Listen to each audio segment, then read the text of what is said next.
नमस्कार खबरों के इस बुलेटिन में तुहाडा स्वागत है। मैं हरप्रीत कौर। पहला पेश ने चोणवीआं खबरां। कुछ किसान जथेबंदियां वालों भर के देशव्यापी बंद के सद्दे के मद्देनज़र केंद्रीय गृह मंत्रालय वालों सूबਿਆਂ ਤੇ केंद्र शासित प्रदेशों ਨੂੰ कोविड-19 संबंधी एडवाइजरी जारी। गृह मंत्रालय ने सूबਿਆਂ ਨੂੰ किसी भी तरह की अणसुखावी घटना ਨੂੰ रोकਣ के निर्देश दिए।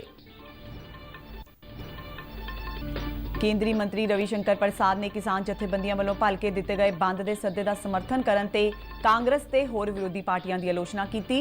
रविशंकर प्रसाद ने विरोधी पार्टियां ते खेती कानूनों को लैके किसानों को गुमराह करने का इल्जाम लगाया। हथियारबंद सेना झंडा दिवस मौके रक्षा मंत्रालय के केंद्रीय सैनिक बोर्ड के एक वफद ने राष्ट्रपति भवन विखे राष्ट्रपति रामनाथ कोविंद को झंडा प्रदान किया। उपराष्ट्रपति प्रधानमंत्री ते रक्षा मंत्री ने देश दी हथियारबंद फौजां वालों देश की राखी लई दित्तियां गईयां कुर्बानियां नूं चेते करदिआं लोकां नूं झंडा दिवस फंड विच योगदान देण दी कीती अपील। प्रधानमंत्री नरेंद्र मोदी ने कहा कि सरकार देश के छोटे शहरों नूं आत्मनिर्भर भारत का तुरा बनाउण ते ध्यान केंद्रित कर रही है। प्रधानमंत्री ने अज आगरा मैट्रो प्रोजेक्ट के उसारी काम का वर्चुअल माध्यम राहीं उद्घाटन किया। देश विच कोरोना तो ठीक होने की दर 94.45% ते पुजी। एक्टिव मामलों की दर घट के 4.10% रह गई। ते दिल्ली पुलिस के स्पैशल सैल वालों शकरपुर इलाके विच एक मुकाबले मगरों 5 शक्की अतवादी गिरफ्तार किए गए। ते हुण खबरां विस्तार नाल। कई अंदोलनकारी किसान जथेबंदियों वालों भलके 8 दसंबर को देशव्यापी बंद का सद्दा दिता गया है। इस मद्देनज़र केंद्रीय गृह मंत्रालय ने सूबਿਆਂ ਤੇ केंद्र शासित प्रदेशों को कोविड-19 को लैके एडवाइजरी जारी की है। मंत्रालय ने कहा है कि बंद दौरान कोविड-19 नाल जुड़े प्रोटोकोल को सख्ती नाल लागू किया जाए। गृह मंत्रालय ने सूबਿਆਂ ਤੇ केंद्र शासित प्रदेशों को कहा है कि भारत बंद दौरान शांति ते धीरज बना के रखा जाए तो इस वास्ते एहतियाती कदम चुके जाण तां जो देश में किसी भी तरह की अणसुखावी घटना ना वापरे। केंद्र सरकार वालों किसान जथेबंदियों नाल 9 दसंबर को 6वें गेड़ की गलबात की जानी है, पर इसके बावजूद किसानों ने एक दिन पहला देशव्यापी बंद का सद्दा दिता। इस बंद को Congress, NCP, Samajwadi party, TRS ते होर खब्बे पक्षी पार्टियां ने भी समर्थन देने की गल कही है।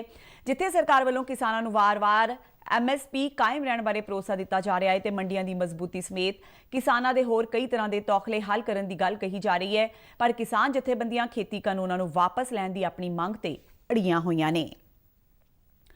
सीनियर भाजपा आगू ते केंद्रीय मंत्री रविशंकर प्रसाद ने कहा है कि कांग्रेस ते होर गैर बीजेपी पार्टियां खेती कानूनों विरुद्ध बंद का समर्थन सिर्फ सरकार के विरोध खातर ही कर रही ने।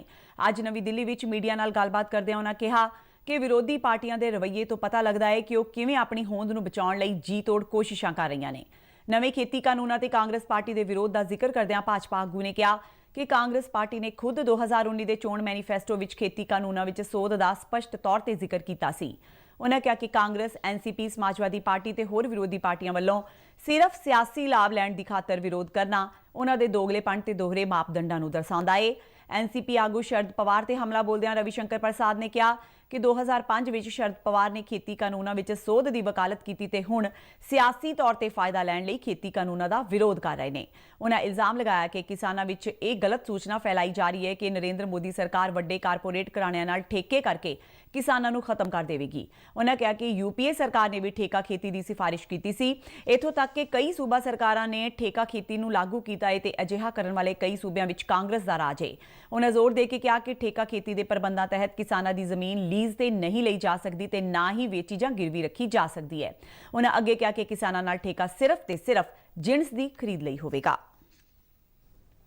आज जो नरेंद्र मोदी की सरकार ने किया, यूपीए की 10 साल की सरकार में यही कर रहे थे, अपने राज्यों में कर रहे थे, बढ़ चढ़कर कर रहे थे। लेकिन आज जब इनका राजनीतिक वजूद खत्म हो रहा है, ये बार बार चुनाव में हारते हैं,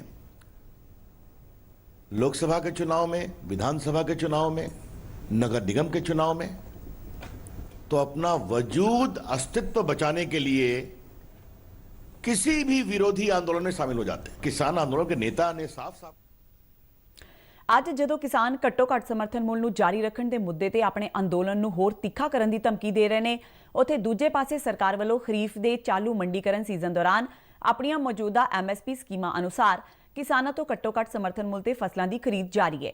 ਖਰੀਫ ਸੀਜ਼ਨ ਲਈ ਝੋਨੇ ਦੀ ਖਰੀਦ पंजाब, हरियाणा, चंडीगढ़, जम्मू कश्मीर, उत्तर प्रदेश, उत्तराखंड, गुजरात, केरल, तेलंगाना ते आंध्र प्रदेश विच सुचज्जे ढंग नाल बेरोक चल रही है। कल शाम तक 336 लाख मीट्रिक टन तो वध झोने की खरीद की जा चुकी सी, जबकि पिछले साल इस अरसे दौरान 279 लाख मीट्रिक टन तो वध झोने की खरीद की गई सी।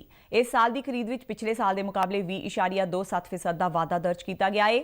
336 लाख मीट्रिक टन तो वध की कुल खरीद विचों इकल्लियां पंजाब ने 202.77 लाख मीट्रिक टन का योगदान दिता है, जिहड़ा कुल खरीद 60.23% बनता है। चालू मंडीकरण सीजन दौरान तकरीबन 33,92,000 झोने की काश्त करने वाले किसानों को MSP तहत 63,563 करोड़ रुपए तो वध का फायदा मिल चुका है।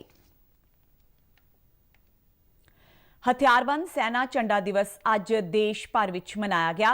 यह दिहाड़ा देश की एकता ते अखंडता की राखी करदिआं शहीदी प्राप्त करने वाले फौजियों के परिवारों की मदद ते वक्खो वक्खरे ऑपरेशनों दौरान सरीरक तौर पर नकारा हुए फौजियों की सहायता लई माली फंड जुटाउण की सोच नाल मनाया जाता है। झंडा दिवस मौके अज रक्षा मंत्रालय के केंद्रीय सैनिक बोर्ड के एक वफद ने राष्ट्रपति भवन विखे राष्ट्रपति रामनाथ कोविंद को झंडा प्रदान किया। उपराष्ट्रपति M वेंकैया नायडू ते प्रधानमंत्री नरेंद्र मोदी ने हथियारबंद फौजां के झंडा दिवस मौके अपनी सेनावां ते उन्हां दे परिवारां प्रति एहसान प्रगट किया।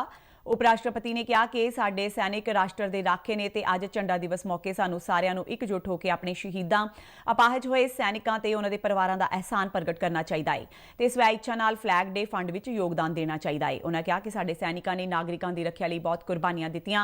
आओ इस दिन असीं उन्हां नू सलाम करिए ते उन्हां दी बहादरी ते देशभक्ति लई उन्हां दा समर्थन करिए।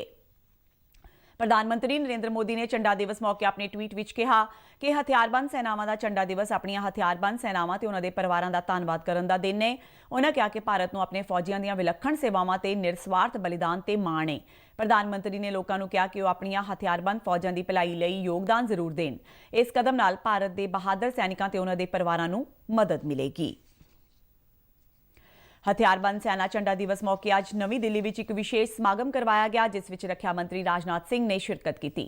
इस मौके बोलदिआं रक्षा मंत्री ने सैनिकां दी बहादरी नूं चेते करदिआं देशवासियों नूं सेना झंडा दिवस फंड विच अपनी इच्छा अनुसार योगदान पाउण दी अपील की। उन्होंने कहा कि भारतीय फौजां ने देश की एकता ते प्रभुसत्ता की राखी लई हमेशा बहादरी नाल लड़ाइयां लड़ियां ने ते इस दौरान साडे कई बहादुर फौजी जवान वीरगति नूं प्राप्त होए। राजनाथ सिंह ने कहा कि अजिही स्थिति विच उन्हां दे परिवारां दी साਂਭ संभाल करना पूरे देश का फर्ज बन जाता है।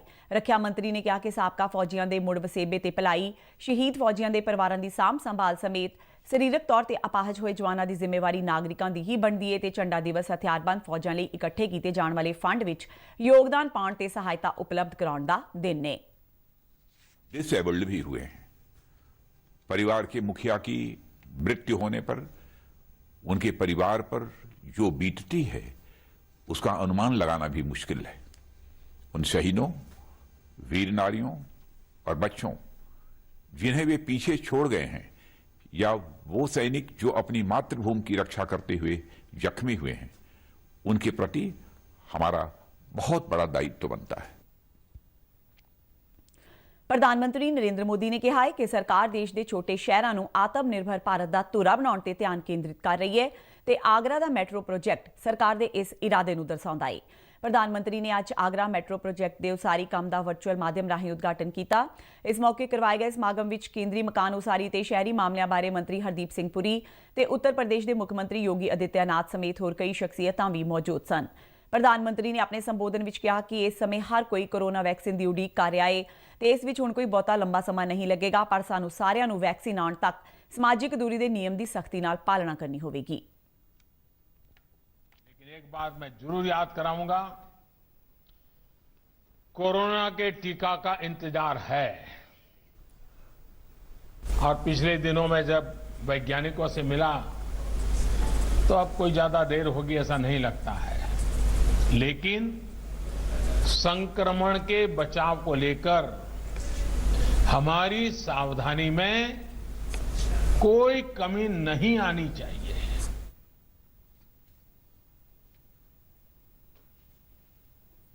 ਮੈਟਰੋ ਸੇਵਾਵਾਂ ਦੇ ਆਰਥਿਕ ਮਹੱਤਵ ਤੇ ਜ਼ੋਰ ਦਿੰਦਿਆਂ ਪ੍ਰਧਾਨ ਮੰਤਰੀ ਨੇ ਕਿਹਾ ਕਿ ਮੈਟਰੋ ਨਾਲ ਪ੍ਰਾਚੀਨ ਸ਼ਹਿਰ ਆਗਰਾ ਦੇ ਸੈਰ-ਸਪਾਟਾ ਸੈਕਟਰ ਨੂੰ ਵੀ ਮਦਦ ਮਿਲੇਗੀ ਤੇ ਸਰਕਾਰ ਦਾ ਜ਼ੋਰ ਹੁਣ ਦੇਸ਼ ਨੂੰ ਸੈਰ-ਸਪਾਟਾ ਲਈ ਲੋਕਲ ਫਾਰ ਵੋਕਲ ਬਣਾਉਣਾ है।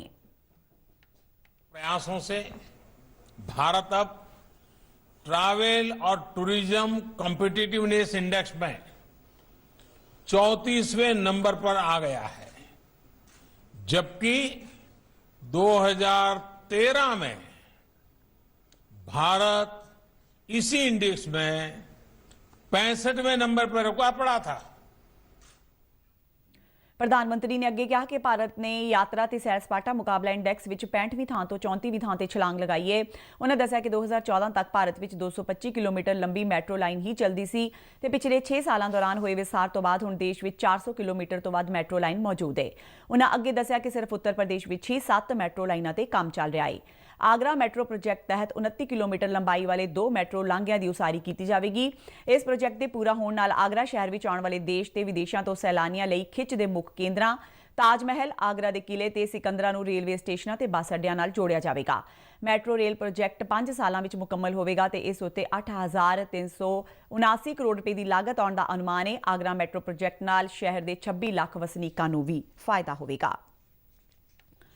ਭਾਰਤ ਵਿੱਚ ਬੀਤੇ ਦਿਨ ਕੋਰੋਨਾ ਦੇ 39,109 ਮਰੀਜ਼ ਸਿਹਤਯਾਬ ਹੋਏ ਨੇ, ਜਿਸ ਮਗਰੋਂ ਹੁਣ ਤੱਕ ਕੋਵਿਡ ਤੋਂ ਠੀਕ ਹੋਣ ਵਾਲਿਆਂ ਦੀ ਦਰ 94.45% ਤੇ ਪਹੁੰਚ ਗਈ ਹੈ।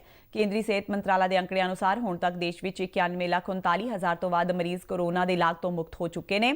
ਇਸ ਵੇਲੇ ਦੇਸ਼ ਵਿੱਚ ਕੋਰੋਨਾ ਦੀ ਪੁਸ਼ਟੀ ਵਾਲੇ ਕੁੱਲ ਕੇਸਾਂ ਦੇ ਮੁਕਾਬਲੇ ਐਕਟਿਵ ਕੋਰੋਨਾ ਕੇਸਾਂ ਦੀ ਦਰ ਘਟ ਕੇ 4.10% ਰਹਿ ਗਈ ਹੈ। ਕੌਮੀ ਪੱਧਰ ਤੇ ਇਸ ਵੇਲੇ 3,96,729 ਐਕਟਿਵ ਕੋਰੋਨਾ ਕੇਸ ਮੌਜੂਦ ਨੇ। ਮੰਤਰਾਲਾ ਨੇ ਦੱਸਿਆ ਕਿ ਬੀਤੇ ਦਿਨ ਕੋਰੋਨਾ ਦੇ ਨਵੇਂ 32,981 ਮਾਮਲੇ ਸਾਹਮਣੇ ਆਏ ਨੇ, ਜਿਸ ਮਗਰੋਂ ਕੋਰੋਨਾ ਦੀ ਪੁਸ਼ਟੀ ਵਾਲੇ ਕੁੱਲ ਮਾਮਲਿਆਂ ਦੀ ਗਿਣਤੀ 96,77,000 ਨੂੰ ਪਾਰ ਕਰ ਗਈ ਹੈ। ਦੇਸ਼ ਵਿੱਚ ਕੋਰੋਨਾ ਦੀ ਮੌਤ ਦਰ ਕੌਮੀ ਪੱਧਰ ਤੇ 1.45% ਤੇ ਬਰਕਰਾਰ ਹੈ, ਜਿਹੜੀ ਦੁਨੀਆ ਦੇ ਵੱਖੋ ਵੱਖਰੇ ਮੁਲਕਾਂ ਵਿੱਚ ਸਭ ਤੋਂ ਘੱਟ ਦਰਜ ਕੀਤੀਆਂ ਜਾਣ ਵਾਲੀਆਂ ਮੌਤ ਦਰਾਂ ਵਿੱਚ ਸ਼ਾਮਿਲ ਹੈ। ਭਾਰਤ ਵਿੱਚ ਬੀਤੇ ਦਿਨ 391 ਕੋਰੋਨਾ ਮਰੀਜ਼ਾਂ ਦੀ ਮੌਤ ਹੋਈ। ਹੁਣ ਤੱਕ ਇਸ ਮਹਾਮਾਰੀ ਨਾਲ ਦੇਸ਼ ਵਿੱਚ 1,40,573 ਵਿਅਕਤੀਆਂ ਦੀਆਂ ਜਾਨਾਂ ਜਾ ਚੁੱਕੀਆਂ ਨੇ। ਦਿੱਲੀ ਪੁਲਿਸ ਦੇ ਸਪੈਸ਼ਲ ਸੈੱਲ ਨੇ ਅੱਜ ਸਵੇਰੇ ਸ਼ੱਕਰਪੁਰ ਇਲਾਕੇ ਵਿੱਚ ਇੱਕ ਵੱਡੀ ਸਾਜ਼ਿਸ਼ ਨੂੰ ਨਾਕਾਮ ਕਰਦਿਆਂ 5 ਸ਼ੱਕੀ ਵਿਅਕਤੀਆਂ ਨੂੰ ਇੱਕ ਮੁਕਾਬਲੇ ਮਗਰੋਂ ਗ੍ਰਿਫਤਾਰ ਕੀਤਾ ਹੈ। ਇਹਨਾਂ ਵਿੱਚੋਂ 2 ਪੰਜਾਬ ਤੇ 3 ਕਸ਼ਮੀਰ ਨਾਲ ਸੰਬੰਧਿਤ ਦੱਸੇ ਜਾ ਰਹੇ ਨੇ। ਸਪੈਸ਼ਲ ਸੈੱਲ ਦੇ ਡੀਸੀਪੀ ਪ੍ਰਮੋਦ ਕੁਸ਼ਵਾਹਾ ਨੇ ਦੱਸਿਆ ਕਿ ਪੁਲਿਸ ਨੂੰ ਇਸ ਇਲਾਕੇ ਵਿੱਚ ਸ਼ੱਕੀ ਵਿਅਕਤੀਆਂ ਦੇ ਹੋਣ ਦੀ ਸੂਚਨਾ ਮਿਲੀ, ਜਿਸ ਮਗਰੋਂ ਇਹਨਾਂ ਦੀ ਭਾਲ ਲਈ ਪੁਲਿਸ ਵੱਲੋਂ ਚੌਕਸ ਰਹਿੰਦਿਆਂ ਪੁਣ ਛਾਣ ਦਾ ਕੰਮ ਕੀਤਾ ਗਿਆ। ਸ਼ੱਕੀ ਵਿਅਕਤੀਆਂ ਵੱਲੋਂ ਗ੍ਰਿਫਤਾਰੀ ਤੋਂ ਬਚਣ ਲਈ ਗੋਲੀਬਾਰੀ ਵੀ ਕੀਤੀ ਗਈ। ਗ੍ਰਿਫਤਾਰ ਕੀਤੇ ਗਏ ਵਿਅਕਤੀਆਂ ਕੋਲੋਂ ਹਥਿਆਰ, ਦਸਤਾਵੇਜ਼ ਤੇ ਵੱਡੀ ਮਾਤਰਾ ਵਿੱਚ ਵਿਦੇਸ਼ੀ ਕਰੰਸੀ ਬਰਾਮਦ ਕੀਤੀ ਗਈ ਹੈ। ਦਿੱਲੀ ਪੁਲਿਸ ਦੇ ਸਪੈਸ਼ਲ ਸੈੱਲ ਦੇ ਦਫ਼ਤਰ ਵਿੱਚ ਇਹਨਾਂ ਸ਼ੱਕੀ ਵਿਅਕਤੀਆਂ ਨੂੰ ਪੁੱਛਗਿੱਛ ਲਈ ਰੱਖਿਆ ਗਿਆ ਹੈ। ਅਜਿਹਾ ਮੰਨਿਆ ਜਾ ਰਿਹਾ ਹੈ ਕਿ ਗ੍ਰਿਫਤਾਰ ਕੀਤੇ ਗਏ ਵਿਅਕਤੀਆਂ ਦੇ ਸਬੰਧ ISI ਦੇ ਨਾਰਕੋਟਿਕਸ ਸਮੂਹ ਨਾਲ ਨੇ। ਜੰਮੂ ਕਸ਼ਮੀਰ ਵਿੱਚ ਜ਼ਿਲ੍ਹਾ ਵਿਕਾਸ ਕੌਂਸਲਾਂ ਲਈ ਚੌਥੇ ਗੇੜ ਦਾ ਮਤਦਾਨ ਮੁਕੰਮਲ ਹੋ ਗਿਆ ਹੈ। ਦੁਪਹਿਰ 1 ਵਜੇ ਤੱਕ 41.94% ਪੋਲਿੰਗ ਹੋਣ ਦੀਆਂ ਖਬਰਾਂ ਨੇ, ਜਿਸ ਵਿੱਚੋਂ ਕਸ਼ਮੀਰ ਡਿਵੀਜ਼ਨ ਵਿੱਚ ਪੈਂਦੇ 17 ਹਲਕਿਆਂ ਵਿੱਚ 25.45%, ਜਦਕਿ ਜੰਮੂ ਡਿਵੀਜ਼ਨ ਦੇ 17 ਹਲਕਿਆਂ ਵਿੱਚ 59.38% ਪੋਲਿੰਗ ਦਰਜ ਹੋਈ। ਵੋਟਾਂ ਪਾਉਣ ਦਾ ਕੰਮ ਸਵੇਰੇ 7 ਵਜੇ ਤੋਂ ਦੁਪਹਿਰ 2 ਵਜੇ ਤੱਕ ਕਰਵਾਇਆ ਗਿਆ। ਜ਼ਿਲ੍ਹਾ ਵਿਕਾਸ ਕੌਂਸਲ ਦੀਆਂ ਚੋਣਾਂ ਦੇ ਨਾਲ-ਨਾਲ ਜੰਮੂ ਕਸ਼ਮੀਰ ਵਿੱਚ ਸਰਪੰਚਾਂ ਦੀਆਂ 50 ਤੇ ਪੰਚਾਂ ਦੀਆਂ 216 ਖਾਲੀ ਸੀਟਾਂ ਤੇ ਵੀ ਵੋਟਾਂ ਪਵਾਈਆਂ ਗਈਆਂ। ਚੌਥੇ ਗੇੜ ਤਹਿਤ 34 ਹਲਕਿਆਂ ਵਿੱਚ ਪੋਲਿੰਗ ਹੋਈ। ਕਸ਼ਮੀਰ ਡਿਵੀਜ਼ਨ ਵਿੱਚ ਪੈਂਦੇ ਜ਼ਿਲ੍ਹਾ ਵਿਕਾਸ ਕੌਂਸਲ ਦੇ 17 ਹਲਕਿਆਂ ਵਿੱਚ 138 ਉਮੀਦਵਾਰ ਚੋਣ ਮੈਦਾਨ ਵਿੱਚ ਸਨ, ਜਦਕਿ ਜੰਮੂ ਡਿਵੀਜ਼ਨ ਦੀਆਂ 17 ਕੌਂਸਲਾਂ ਲਈ 111 ਉਮੀਦਵਾਰਾਂ ਨੇ ਆਪਣੀ ਕਿਸਮਤ ਅਜ਼ਮਾਈ। ਅਫਗਾਨਿਸਤਾਨ ਦੇ ਕੰਧਾਰ ਪ੍ਰਾਂਤ ਦੇ ਦਮਨ ਜ਼ਿਲ੍ਹੇ ਵਿੱਚ ਅੱਜ ਇੱਕ ਕਾਰ ਬੰਬ ਧਮਾਕੇ ਵਿੱਚ 30 ਵਿਅਕਤੀਆਂ ਦੇ ਜ਼ਖਮੀ ਹੋਣ ਦੀ ਖਬਰ ਹੈ। ਇਹਨਾਂ ਵਿੱਚੋਂ 22 ਨਾਗਰਿਕ ਤੇ 12 ਸੈਨਿਕ ਸ਼ਾਮਿਲ ਨੇ। ਜ਼ਿਲ੍ਹਾ ਪੁਲਿਸ ਮੁਖੀ ਅਨੁਸਾਰ ਇਹ ਕਾਰ ਬੰਬ ਧਮਾਕਾ ਦਮਨ ਦੇ ਪੁਲਿਸ ਹੈੱਡਕੁਆਰਟਰ ਨੇੜੇ ਵਾਪਰਿਆ। ਤੇ ਬੁਲੇਟਿਨ ਦੇ ਅੰਤ ਵਿੱਚ ਚੋਣਵੀਆਂ ਖਬਰਾਂ ਇੱਕ ਵਾਰ ਫਿਰ ਤੋਂ। ਕੁਝ ਕਿਸਾਨ ਜਥੇਬੰਦੀਆਂ ਵੱਲੋਂ ਭਲਕੇ ਦੇਸ਼ ਵਿਆਪੀ ਬੰਦ ਦੇ ਸੱਦੇ ਦੇ ਮੱਦੇਨਜ਼ਰ ਕੇਂਦਰੀ ਗ੍ਰਹਿ ਮੰਤਰਾਲਾ ਵੱਲੋਂ ਸੂਬਿਆਂ ਤੇ ਕੇਂਦਰ ਸ਼ਾਸਤ ਪ੍ਰਦੇਸ਼ਾਂ ਨੂੰ ਕੋਵਿਡ-19 ਸੰਬੰਧੀ ਐਡਵਾਈਜ਼ਰੀ ਜਾਰੀ। ਗ੍ਰਹਿ ਮੰਤਰਾਲਾ ਨੇ ਸੂਬਿਆਂ ਨੂੰ ਕਿਸੇ ਵੀ ਤਰ੍ਹਾਂ ਦੀ ਅਣਸੁਖਾਵੀਂ ਘਟਨਾ ਨੂੰ ਰੋਕਣ ਦੇ ਨਿਰਦੇਸ਼ ਦਿੱਤੇ। ਕੇਂਦਰੀ ਮੰਤਰੀ ਰਵੀ ਸ਼ੰਕਰ ਪ੍ਰਸਾਦ ਨੇ ਕਿਸਾਨ ਜਥੇਬੰਦੀਆਂ ਵੱਲੋਂ ਭਲਕੇ ਦਿੱਤੇ ਗਏ ਬੰਦ ਦੇ ਸੱਦੇ ਦਾ ਸਮਰਥਨ ਕਰਨ ਤੇ ਕਾਂਗਰਸ ਤੇ ਹੋਰ ਵਿਰੋਧੀ ਪਾਰਟੀਆਂ ਦੀ ਆਲੋਚਨਾ ਕੀਤੀ। ਰਵੀ ਸ਼ੰਕਰ ਪ੍ਰਸਾਦ ਨੇ ਵਿਰੋਧੀ ਪਾਰਟੀਆਂ ਤੇ ਖੇਤੀ ਕਾਨੂੰਨਾਂ ਨੂੰ ਲੈ ਕੇ ਕਿਸਾਨਾਂ ਨੂੰ ਗੁੰਮਰਾਹ ਕਰਨ ਦਾ ਇਲਜ਼ਾਮ ਲਗਾਇਆ। ਹਥਿਆਰਬੰਦ ਸੈਨਾ ਝੰਡਾ ਦਿਵਸ ਮੌਕੇ ਰੱਖਿਆ ਮੰਤਰਾਲੇ ਦੇ ਕੇਂਦਰੀ ਸੈਨਿਕ ਬੋਰਡ ਦੇ ਇੱਕ ਵਫਦ ਨੇ ਰਾਸ਼ਟਰਪਤੀ ਭਵਨ ਵਿਖੇ ਰਾਸ਼ਟਰਪਤੀ ਰਾਮਨਾਥ ਕੋਵਿੰਦ ਨੂੰ ਝੰਡਾ ਪ੍ਰਦਾਨ ਕੀਤਾ। ਉਪ ਰਾਸ਼ਟਰਪਤੀ, ਪ੍ਰਧਾਨ ਮੰਤਰੀ ਤੇ ਰੱਖਿਆ ਮੰਤਰੀ ਨੇ ਦੇਸ਼ ਦੀਆਂ ਹਥਿਆਰਬੰਦ ਫੌਜਾਂ ਵੱਲੋਂ ਦੇਸ਼ ਦੀ ਰਾਖੀ ਲਈ ਦਿੱਤੀਆਂ ਗਈਆਂ ਕੁਰਬਾਨੀਆਂ ਨੂੰ ਚੇਤੇ ਕਰਦਿਆਂ ਲੋਕਾਂ ਨੂੰ ਝੰਡਾ ਦਿਵਸ ਫੰਡ ਵਿੱਚ ਯੋਗਦਾਨ ਦੇਣ ਦੀ ਕੀਤੀ ਅਪੀਲ। ਪ੍ਰਧਾਨ ਮੰਤਰੀ ਨਰਿੰਦਰ ਮੋਦੀ ਨੇ ਕਿਹਾ ਕਿ ਸਰਕਾਰ ਦੇਸ਼ ਦੇ ਛੋਟੇ ਸ਼ਹਿਰਾਂ ਨੂੰ ਆਤਮ ਨਿਰਭਰ ਭਾਰਤ ਦਾ ਧੁਰਾ ਬਣਾਉਣ ਤੇ ਧਿਆਨ ਕੇਂਦਰਿਤ ਕਰ ਰਹੀ ਹੈ। ਪ੍ਰਧਾਨ ਮੰਤਰੀ ਨੇ ਅੱਜ ਆਗਰਾ ਮੈਟਰੋ ਪ੍ਰੋਜੈਕਟ ਦੇ ਉਸਾਰੀ ਕੰਮ ਦਾ ਵਰਚੁਅਲ ਮਾਧਿਅਮ ਰਾਹੀਂ ਉਦਘਾਟਨ ਕੀਤਾ। ਦੇਸ਼ ਵਿੱਚ ਕੋਰੋਨਾ ਤੋਂ ਠੀਕ ਹੋਣ ਦੀ ਦਰ 94.45% ਤੇ ਪੁੱਜੀ। ਐਕਟਿਵ ਮਾਮਲਿਆਂ ਦੀ ਦਰ ਘਟ ਕੇ 4.10% ਰਹਿ ਗਈ। ਤੇ ਦਿੱਲੀ ਪੁਲਿਸ ਦੇ ਸਪੈਸ਼ਲ ਸੈੱਲ ਵੱਲੋਂ ਸ਼ੱਕਰਪੁਰ ਇਲਾਕੇ ਵਿੱਚ ਇੱਕ ਮੁਕਾਬਲੇ ਮਗਰੋਂ 5 ਸ਼ੱਕੀ ਅੱਤਵਾਦੀ ਗ੍ਰਿਫਤਾਰ ਕੀਤੇ ਗਏ। ਇਸ ਦੇ ਨਾਲ ਹੀ ਖਬਰਾਂ ਦਾ ਇਹ ਬੁਲੇਟਿਨ ਖਤਮ ਹੁੰਦਾ ਹੈ। ਆਗਿਆ ਦਿਓ, ਨਮਸਕਾਰ।